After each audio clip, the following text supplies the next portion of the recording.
আসসালামু আলাইকুম। ATN বাংলা সংবাদে সবাইকে স্বাগত জানাচ্ছি। আমি সুমনা ঘোষ। অধস্তন আদালতের বিচারকদের নিয়ন্ত্রণ ও শৃঙ্খলা সংক্রান্ত সংবিধানের ১১৬ অনুচ্ছেদ অসাংবিধানিক ঘোষণা এবং ৩ মাসের মধ্যে বিচার বিভাগের জন্য আলাদা সচিবালয় গঠনের নির্দেশ দিয়ে রায় দিয়েছে হাইকোর্ট।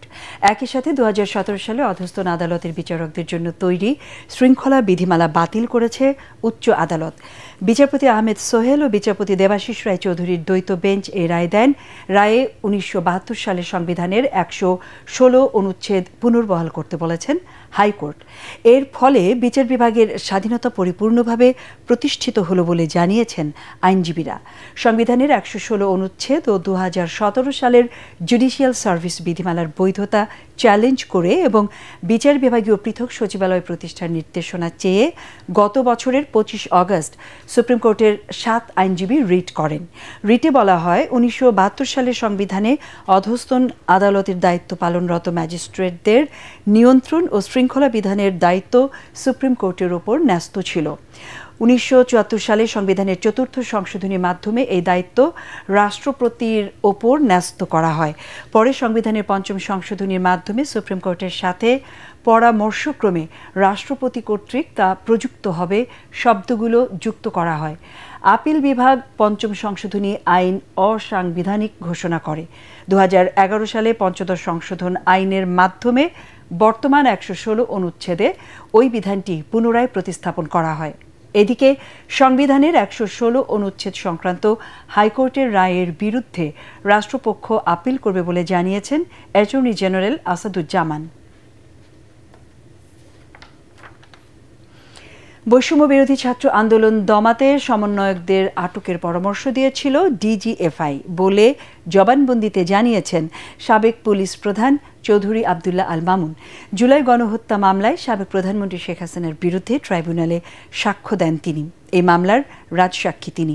এ সময় তিনি আরও বলেন, আইজিপি হিসেবে বিরোধিতা করলেও তা বাস্তবায়নের দায়িত্ব দেয়া হয় তৎকালীন ডিবি প্রধান হারুনুর রশিদকে। আন্দোলন চলাকালে কোর কমিটির বৈঠক হয় ধানমন্ডিতে সাবেক স্বরাষ্ট্রমন্ত্রী আসাদুজ্জামান খান কামালের বাসায়। সেখানে এই সিদ্ধান্ত হয় বলেও জানান সাবেক আইজিপি। স্বরাষ্ট্রমন্ত্রী ডিবি প্রধান হারুনুর রশিদকে জিন বলে সম্বোধন করতেন বলেও আদালতকে জানান তিনি। এসব মূল উদ্দেশ্য ছিল সারা দেশে আন্দোলন থামিয়ে দেয়া বলে উল্লেখ করেন চৌধুরী মামুন। আন্তর্জাতিক অপরাধ ট্রাইব্যুনাল ১-এর চেয়ারম্যান বিচারপতি মোহাম্মদ গোলাম মর্তুজা মজুমদারের নেতৃত্বাধীন বিচারিক প্যানেলে জবানবন্দিতে তিনি এসব কথা বলেন।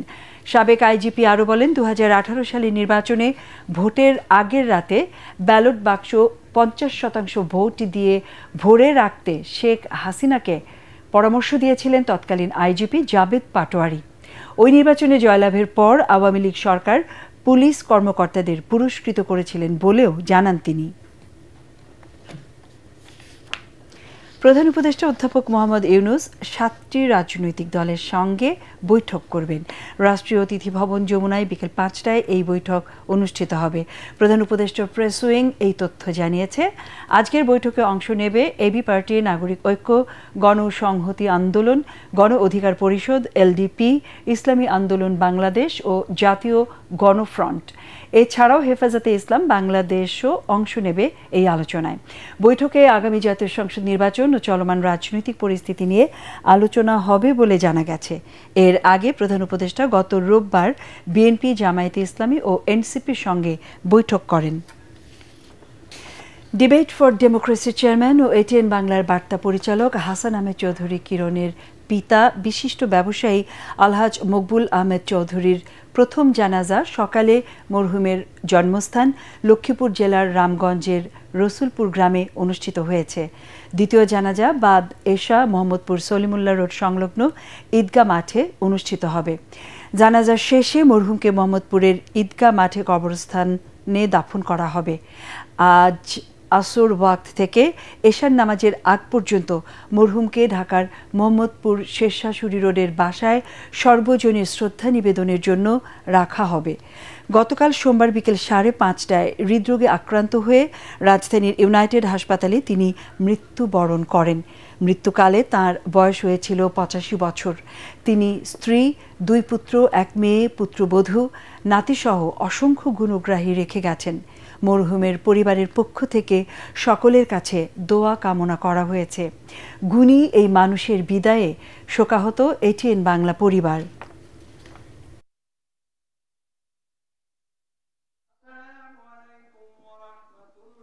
আমরা চাই এখানে একটা কমপ্লেক্স হোক।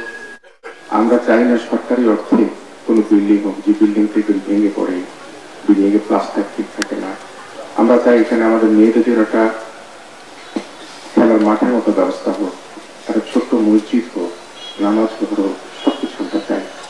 আমার বাবার আজকে এই জানাজার সময় আপনাদের কাছে বলছি, আপনারা সবাই সহযোগিতা করলে যে খরচ, সেই খরচ নিয়ে আমরা অলরেডি আমাদের পারিবারিক পরিকল্পনা হয়ে গেছে কিভাবে আমরা সেই খরচটা মেটাবো। আমি তার বড় চলে এসে আপনার কাছে ক্ষমা প্রার্থনা করছি। আমার বাবা জানতে অজান্তে ভুলবশত কোথাও কাগজে কিছু কষ্ট দিয়ে থাকে, আপনারা আমার বাবাকে ক্ষমা সুন্দর দৃষ্টিতে দেখবেন।